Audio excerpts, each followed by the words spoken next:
Hi masters. ఆ రోజుకు ఒక మంచి మాటలో ఈరోజు ఒక యోగి ఆత్మకథ 72వ రోజు అండి. యోగానంద తన శిష్యుడైనటువంటి కాశీకి పునర్జన్మను ప్రసాదించడం గురించి ఈరోజు వివరంగా తెలుసుకుందాం. నీళ్ళలోకి దిక్కండి, బకెట్లు ముంచుకొని స్నానాలు చేద్దాం. నేను మా రాంచీ కుర్రవాళ్ళకి చెప్పిన మాటలు ఇవి. దగ్గరలో ఉన్న కొండకు వెళ్ళటానికి తాతో పాటు 8 మైళ్ళు నడుచుకుంటూ వచ్చారు వాళ్ళు. ఎదురుగా ఉన్న నీటి మడుగును చూస్తుంటే మమ్మల్ని రమ్మని పిలుస్తున్నట్లే ఉంది. కానీ నా మనసులో దాని మీద ఒక రకంగా విరక్తి కలిగింది.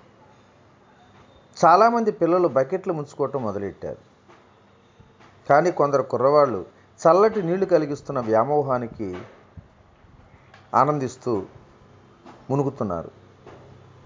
వాళ్ళు ఇలా నీళ్లలో మునిగారో లేదో పెద్ద పెద్ద నీటి పాములు వాళ్ళ చుట్టూ అలల్లాడుతున్నాయి. ఒకటే అరుపులు, ఏం అరుపులు, ఏం చిందులు. మడుగులోంచి బయటపడటానికి వాళ్ళు చూపినటువంటి ఆత్రం నాకెంతో వినోదం కలిగించింది. చేరవలసిన చేటికి చేరిన తరువాత మేము ఆనందంగా వనభోజనం చేశాం. అందరం ఒక చెట్టు కింద కూర్చున్నాం. కుర్రవాళ్ళందరూ నా చుట్టూ కూర్చున్నారు. నేను ఉత్తేజకరమైన మనస్థితిలో ఉండటం చూసి వాళ్ళు నన్ను ప్రశ్నల వర్షం కురిపించారు. ఏమండి, నేను ఎప్పటికీ వైరాగ్య మార్గంలో మీతోనే ఉంటానా? చెప్పండి స్వామీజీ అని అడిగాడు కుర్రాడు. ఆహా, ఉండవయ్యా, నువ్వు ఉండవు. నిన్ను బలవంతంగా ఇంట్లోకి లాక్కెళ్ళిపోతారు. ఆ తర్వాత నువ్వు పెళ్లి కూడా చేసుకుంటావు అన్నా. నమ్మశక్యం కాక అతను నేను అన్నదానికి తీవ్రంగా అభ్యంతరం చెప్పాడు కూడా. నేను చచ్చిపోతేనే వాళ్ళు నన్ను ఇంటికి తీసుకుపోతారు స్వామి అన్నాడు పట్టుదలగా. కానీ కొద్ది మాసాల్లోనే అతని తల్లిదండ్రులు వచ్చి అతను ఏడ్చి మొరాయించినా లెక్క చేయకుండా లాక్కెళ్ళిపోయారు. కొన్నేళ్ల తర్వాత పెళ్లి కూడా చేసుకున్నాడు. చాలా ప్రశ్నలకి నేను జవాబులు ఇచ్చిన తర్వాత కాశీ అనే కుర్రాడు ఓ ప్రశ్న అడిగాడు. అతని వయసు 12 ఏళ్ళు. చాలా తెలివైన విద్యార్థి. అతనంటే మా అందరికీ ఎంతో ఇష్టం కూడా. స్వామీజీ, నా అదృష్టం ఎలా ఉంటుందండి అని అడిగాడు. త్వరలోనే నువ్వు చనిపోతావయ్యా. పట్ట నలవి కాని శక్తి ఏదో పట్టుపట్టు నా నోటి నుంచి ఈ మాటలు బలవంతంగా అనిపించినట్టు తోచింది. ఈ మాటలతో నాకు, నా తోటి వారికి కూడా ఎంతో విస్మయాన్ని, అమితమైన దుఃఖాన్ని కూడా కలిగించాయి. అసందర్భ ప్రేలాపం చేసే కుర్రవాడిలాగా నన్ను నేను తిట్టుకుంటూ ఇక మరే ప్రశ్నలకు జవాబు లేని కూడా చెప్పేశాను. మేము విద్యాలయానికి తిరిగి వెళ్ళిన తర్వాత కాశీ నా గదికి వచ్చాడు దీనంగా. స్వామి, నేను చచ్చిపోతే తిరిగి నేను పుట్టినప్పుడు నన్ను మీరు కనుక్కొని మళ్ళీ నన్ను ఆధ్యాత్మిక మార్గంలో తీసుకొస్తారా అంటూ ఏడుస్తూ అడిగాడు. కష్టమైన ఈ అసాధారణ బాధ్యతను నేను అంగీకరించాల. కానీ ఆ తప్పని పరిస్థితుల్లో అతను ఎంతో దీనంగా వేడుకుంటున్న సమయంలో సరేలే అన్నాను. కానీ ఆ తరువాత కొన్ని వారాల పాటు కాశీ నన్ను గట్టిగా ఒత్తిడి చేశాడు.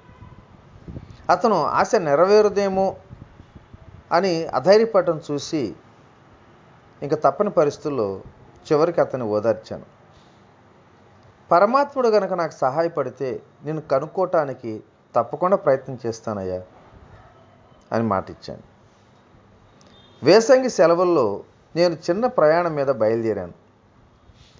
కాశీని నాతో పాటు తీసుకువెళ్ళలేకపోతున్నందుకు విచారిస్తూ నేను బయలుదేరే ముందు కాశీని నా గదికి పిలిచి, ఎవరు ఎంతగా ఒప్పించడానికి పూనుకున్నా సరే ఈ విద్యాలయ ఆధ్యాత్మిక స్పందనల వాతావరణంలోనే ఇక్కడే ఉండు అని చెప్పి ఎంతో జాగ్రత్తగా చెప్పాను. అతను గనక ఇంటికి వెళ్ళకపోయినట్లయితే రాగల ప్రమాదాన్ని తప్పించుకోవచ్చు అని ఎందుకో నాకు అనిపిస్తూ ఉంది. నేను ఇలా వెళ్ళానో లేదో కాశీ తండ్రి రాంచీలో దిగాడు. ఆయన తన కొడుకు సంకల్పాన్ని భగ్నం చేయటానికి 15 రోజుల పాటు ప్రయత్నించాడు. కాశీ వాళ్ళ అమ్మను చుట్టానికి ఒక్కసారి కలకత్తా వచ్చి 4 రోజులు ఉంటే చాలు, మళ్ళీ తిరిగి రావచ్చు అని చెప్పి ఎంతో బ్రతిమాలుతున్నాడు. కాశీ ఒకే పట్టు మీద ఇవన్నీ తిరస్కరిస్తూ వచ్చాడు. చివరికి ఆ తండ్రి పోలీసుల సహాయంతో తన కొడుకు తీసుకుపోతానని కూడా గట్టిగా హెచ్చరించాడు. ఈ బెదిరింపుతో కాశీ ఎంతగానో ఆందోళన పడ్డాడు. విద్యాలయాన్ని గురించి ఏ దుష్ప్రచారం జరగటానికైనా తాను కారకుడవుతాడేమోనని చెప్పి ఆ భయంతో ఇక గత్యంతరలేని పరిస్థితుల్లో వాళ్ళ ఇంటికి వెళ్ళాడు. కొన్నాళ్ళ తర్వాత నేను రాంచీకి తిరిగి వచ్చాను. కాశీని ఏ రకంగా తీసుకుపోయింది వినగానే ఇక నేను ఎంతో ఆదుర్దాగా కలకత్తా వెళ్ళి బండి ఎక్కేశాను. అక్కడ ఒక గుర్రబండి కట్టించుకున్నా. ఆశ్చర్యం ఏమిటంటే ఆ బండి గంగానది మీద ఉన్న హౌరా బ్రిడ్జిని దాటిపోతూ ఉండగా నేను చూసిన మొదటి వ్యక్తుల్లో ఆ కాశీ తండ్రి, ఇతర బంధువులు ఉన్నారు. వాళ్ళు సంతాప సూచకమైన బట్టలు కట్టుకొని ఉన్నారు. మా బండి వాడిని ఆపమని అరిచి గబుక్కున బండిలోంచి ఉరికి అభాగ్యుడైన తండ్రి వైపు తేరపారి చూశాను. ఆవేశంతో, హంతక మహాశయ, నా శిష్యుణ్ణి నిర్దాక్షిణ్యంగా చంపేశావు కదయ్యా అంటూ ఆవేశంతో అనుచితంగానే అరిచాను. కాశీని బలవంతంగా కలకత్తాకి తీసుకొచ్చి తప్పు చేశానని అప్పటికే ఆ తండ్రి గ్రహించాడు. అక్కడున్న కొద్ది రోజుల్లోనే ఆ అబ్బాయి కలుషితమైన ఆహారం తిని కలరా వచ్చి చనిపోయాడు అంటూ దిగాలుగా చెప్పాడు. కాశీ మీద నాకున్న వాత్సల్యము, తను పోయిన తర్వాత మళ్ళీ అతను కనుక్కుంటానని చేసిన వాగ్దానం నన్ను రాత్రింబగళ్ళు వెంటాడుతూనే ఉన్నాయి. నేను ఎక్కడికి వెళ్ళినా సరే అతని ముఖం నా కళ్ళ ముందు కదులాడుతూనే ఉంది.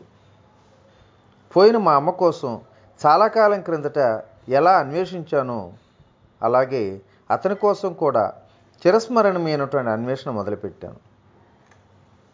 భగవంతుడు నాకు వివేచన శక్తినిచ్చినందుకు దాన్ని నేను తప్పకుండా వినియోగించాలని, ఆ అబ్బాయి సూక్ష్మ శరీరం ఉనికిని తెలుసుకోవటానికి వీలైనంత సూక్ష్మ నియమాలు కనిపెట్టడానికి నాకు గల శక్తుల్ని సంపూర్ణంగా కూడగట్టుకొని అందుకు శ్రమించాలని తక్షణమే అనిపించింది. అతను తీరని కోరికలతో స్పందిస్తున్నటువంటి ఆత్మ సూక్ష్మ మండలాల్లో అనేక లక్షల ప్రకాశమానమైన ఆత్మల మధ్య ఎక్కడో ఒక కాంతిపుంజంగా తేలుతున్నాడని గ్రహించాను. స్పందనశీల కాంతుల రూపంలో ఉన్న అనేక ఇతర ఆత్మలతో ఉన్న అతనితో సంపర్కం పెట్టుకోవటం ఎలాగాని తీవ్రంగా ఆలోచించాను. ఒక రహస్య యోగ ప్రక్రియను ఉపయోగించి నా కనుబొమ్మల మధ్య అంతర్బిందువైనటువంటి ఆధ్యాత్మిక నేత్రం అనే మైక్రోఫోన్ ద్వారా కాశీ ఆత్మకు నా ప్రేమను ప్రసారం చేశాను. కాశీ త్వరలోనే భూమికి తిరిగి వస్తాడని, నేను కనుక అవిచ్ఛిన్నంగా అతనికి నా పిలుపును ప్రసారం చేసినట్లయితే అతని ఆత్మ జవాబిస్తుందని నా అంతరంగ శక్తితో అనుభూతి పొందాను. సత్యం ఏమిటంటే కనుబొమ్మల మధ్య బిందువు నుంచి పంపించిన సంకల్ప శక్తి ఆలోచనలకు ప్రసార సాధనం. హృదయం మీద నిశ్చలంగా కేంద్రీకృతమైనటువంటి మనిషి అనుభూత శక్తి దాన్ని మానసిక రేడియోగా మార్చి తద్వారా ఇతరులు, అంటే దగ్గరలోని వారైనా దూరంలోని వారైనా పంపే సందేశాలను గ్రహించేలా చేస్తుంది. టెలిపతిలో ఒకరి మనసులోని ఆలోచనల సూక్ష్మ స్పందనలు సూక్ష్మ ఆకాశం గుండాను, తర్వాత స్థూల భూసంబంధమైనటువంటి ఆకాశం గుండాను సాగుతూ విద్యుత్ తరంగాలను సృష్టిస్తాయి. ఈ విద్యుత్ తరంగాలు అవతలి వ్యక్తి మనస్సులో ఆలోచన తరంగాలుగా రూపొందుతాయి. మరి రేపు ఏం జరుగుతుందనేది మనం వివరంగా తెలుసుకుందాం. ఈరోజు ఈ మంచి మాటను ఇంతటితో విరమించుకుందాం. రేపటి రోజుని మరికొన్ని విశేషాలతో కాశీ ఎలా విద్యుత్ తరంగాల శక్తిని కాశీకి ఎలా అందించారు, అతని ఆత్మను ఎలా తెలుసుకోగలిగాడు అని చెప్పి రేపటి రోజున తెలుసుకుందాం. ఓకే. ఇట్లు మీ రామిరెడ్డి మానస గారు. Thank you.